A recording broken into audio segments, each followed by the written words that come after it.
Welcome to Richplanet TV. I'm Richard D. Hall. Today's guest has interests in space flight and astronomy and has recently written a hypothesis entitled the Aldebaran or the Aldebaran Project. His hypothesis can be summarized as follows. My hypothesis is that a space probe, which I will call the Ancient Envoy, was sent to Earth by advanced beings that once inhabited a place circling the star Aldebaran. Their motive was to contact another intelligent species before Aldebaran swelled up, became a red giant and destroyed their world. Possessing a high degree of artificial intelligence, the Ancient Envoy waited in Earth orbit, observing our planet. Eventually, the probe detected the efforts of a physically inept species, that's us, using its wits to gain an advantage over nature. Then, 6,000 years ago, when the first civilizations began to emerge in Mesopotamia, the Ancient Envoy released a small capsule, which I call the Messenger, to make direct contact with humans. The Messenger included an archive of information describing the species that sent the Ancient Envoy to Earth and the reasons why. Part of this archive was a goodwill gift of wisdom in the form of sciences, technologies, arts, logistics, and methods of good governance that would benefit humanity.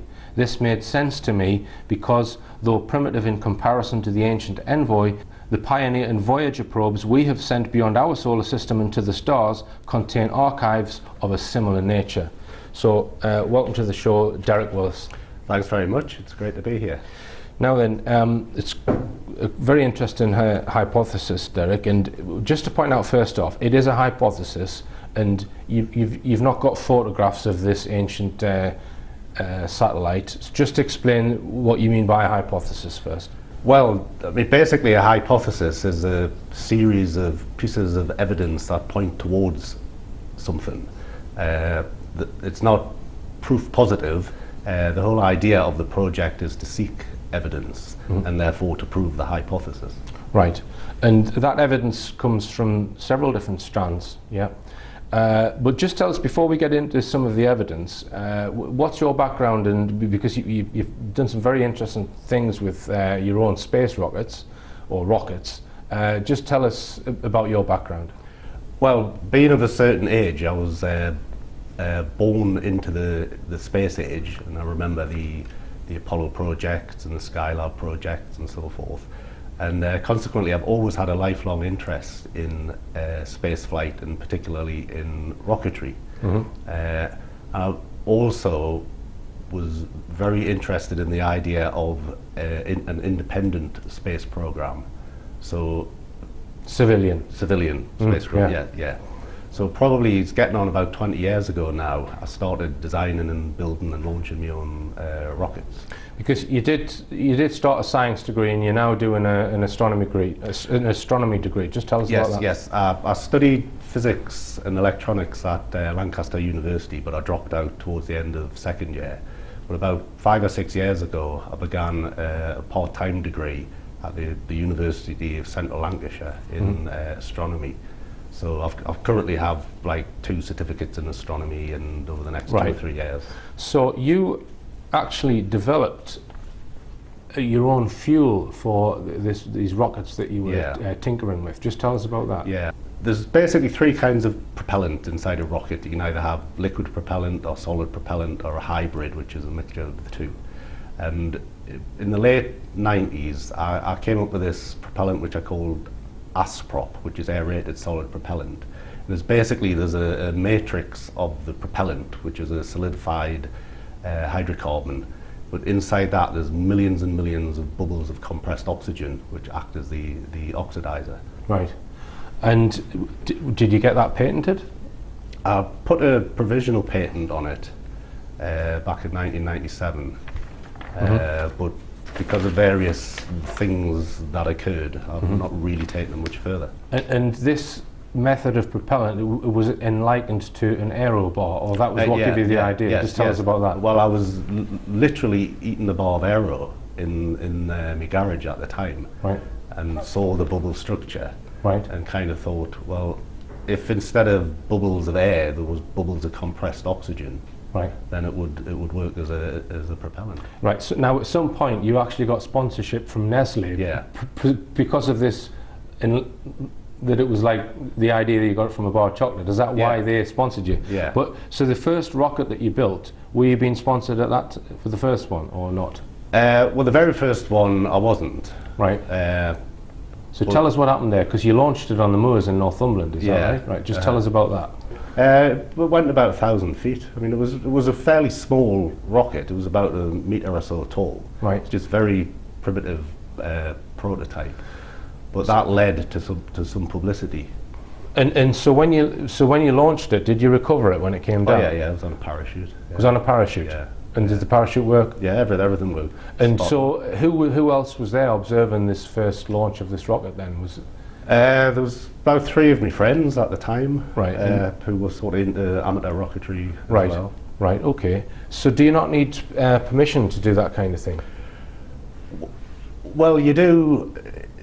It depends on how you define the laws. Right. I mean, you can fire anything. Things have changed now, I should point out. I mean, back then, you know, this is getting on 15, well, more, 18 years 97. ago. Yeah, 1997.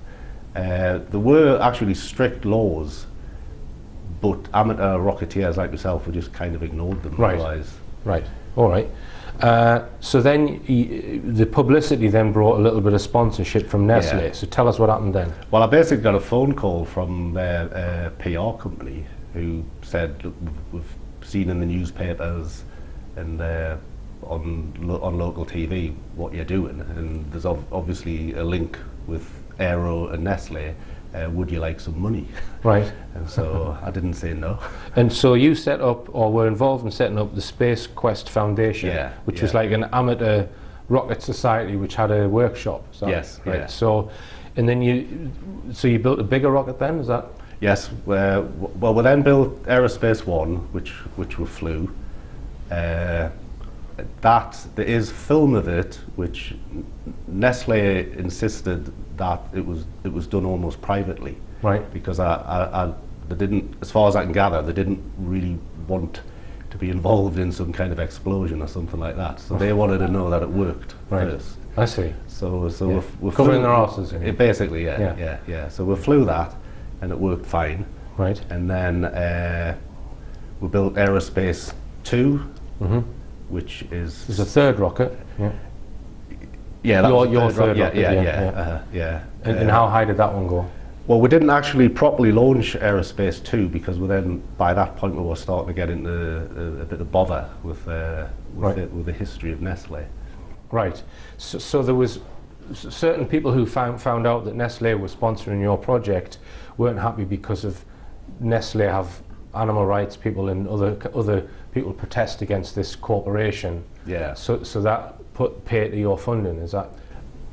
Basically, yes. I mean, we started to receive letters and emails. I mean, there weren't so common emails at the time. Yeah. From various animal rights organisations, basically saying, "Do you know the nature of the company that you're involved in?" Yeah. You see, my mind, when I hear something like that, goes to the fact that that could be a setup. It might not have been animal rights people complaining. It could have been representatives of NASA, for all you know, that do not want a civilian space program. You know what I mean? I'm not saying it was, but I can't imagine people who I know who are pro animal rights wanting to stop you developing a civilian space program. I mean, maybe they did, I don't know. But so one of these rockets, you got up to 5 kilometers in height, is that right? Yeah. All right. And so was your eventual intention to launch one and get one in orbit? That was the ultimate aim, yeah. So what you were doing is just developing a sequence of rockets to get further and further and learn from each one, and then perhaps build one that you could then put in orbit. Yeah. And would that require some kind of control system on it and navigation? Oh yes, it would have to have a guidance system. Guidance system. Yeah. So had you thought about guidance systems? Yes, we'd designed well, they call it an inertial guidance system. It basically uses gyroscopes. Right. To give a frame of reference. Right, and would that have any like direct control electronically to the ground, or would it be an automatic guidance system? It would have been automatic, right? Pre-programmed. All right, and So then, once this kind of you'd lost the funding, you were approached to write a book. Just tell us about that day. Yeah, well, I was actually approached just before we lost the funding, Right. from John Wiley and Sons. Actually, they're just called Wileys now, who are academic publishers, and they had asked me to write a book on the early history of rocketry and spaceflight. All right, and Derek, we'll just hold it there because we're going to go for a short break. We're going to be hearing from more from Derek Willis after this.